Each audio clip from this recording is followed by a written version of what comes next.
నమస్తే, welcome to Straight Point. సంక్రాంతిపై సందేహాలెన్నో.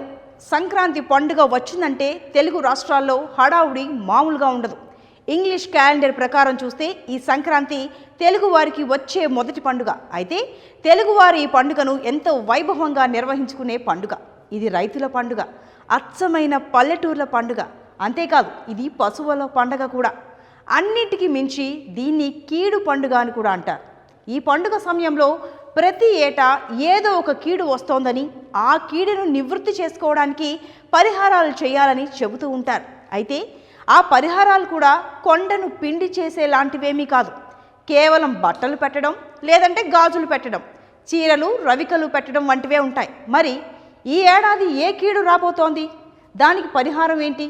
అసలు ఇవి కేవలం పుకార్లేనా? వీటికి పరిహారాలు, పరిష్కారాలు అవసరం లేదా? లేదంటే వాటిని తప్పక ఆచరించవలసిందేనా?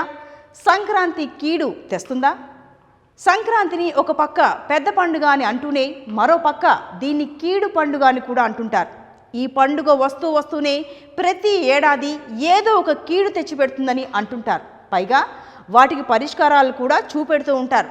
అయితే ఆ మాటలు ఎక్కడి నుండి పుట్టుకొస్తున్నాయి, ఎవరు వ్యాప్తి చేస్తున్నారు అన్నది పక్కన పెడితే ఎక్కువ మంది వాటిని ఆచరిస్తున్నారు. ఇక సంక్రాంతి సమయంలో వచ్చే వదంతులు ఎలా ఉంటాయంటే, ఆడపడుచుకు చీర పెట్టాలని, లేదంటే అన్న భార్యకి వెండి కుంకుమ భరణలు ఇవ్వాలని, ఒక్కోసారి ఆడపిల్లలు కన్నతల్లికి చీర పెట్టాలని, మరికొన్నిసార్లు ఆడపిల్లకి తోడబుట్టిన వాడు చీర పెట్టాలని అంటూ ఉంటారు.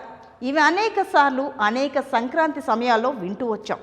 ఈ సంక్రాంతికి ఏం చేయాలి? తాజాగా సంక్రాంతికి వినిపిస్తున్న మాట ఏమిటి అంటే, ఒకే ఒక్క కొడుకు ఉన్న తల్లి ఈ సంక్రాంతి లోపు 9 రకాల గాజులు వేసుకోవాలని. అలా వేసుకుంటే ఆ తల్లికి కొడుకుకి ఇద్దరికి క్షేమమని అంటున్నారు. అయితే ఇది ఏ పండితుల ద్వారా చెప్పబడింది అన్న దానిపై స్పష్టత మాత్రం లేదు. ఈ ఆచారాలను ఎక్కువగా పల్లెటూళ్ళలో ఆడవారు ఆచరిస్తుంటే, పట్టణాల్లో విద్యావంతులు మాత్రం దీన్ని కొట్టిపారేస్తున్నారు. పైగా ఇది ఏ శాస్త్రంలో చెప్పబడింది, ఏ పండితులు చెప్పారు, దేనిని ఆధారంగా చేసుకుని చెప్పారు అంటూ ప్రశ్నల వర్షం కురిపిస్తున్నారు. ఈ వ్యవహారంలో లాభం ఎవరిది? ఈ వ్యవహారాన్ని కొందరు మరో కోణం నుండి చూస్తున్నారు. ఇలాంటి ఆచారాలను పుట్టిస్తుంది దుకాణదారులేనని, ఒకరి నుండి మొదలు పెడితే అది మెల్లగా ఊరూరా వాడవాడలా వ్యాపిస్తోందని అంటున్నారు. దీనివల్ల దుకాణదారులకు ఎక్కువ ప్రయోజనం కలుగుతోందని చెబుతున్నారు. ఈ సంక్రాంతి విషయాన్ని తీసుకుంటే గాజులు వేసుకుంటే మంచిదని అంటున్నారు. అయితే 9 రంగుల గాజులు మాత్రమే ఎందుకు వేసుకోవాలి, ఏ సమయంలో వేసుకోవాలి అన్నదానిపై పూర్తి క్లారిటీ లేదు.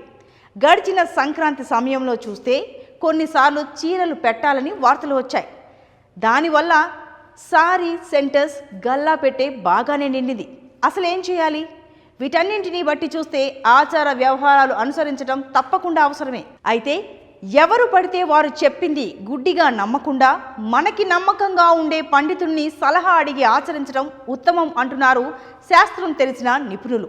ప్రతి దానిని కొట్టిపారేయకుండా అనుసరించాల్సిన వాటిని అనుసరిస్తే పొంచి ఉన్న కీడుని తొలగించుకుని సుఖప్రదమైన జీవితాన్ని గడపడానికి ఆస్కారం ఉంటుంది.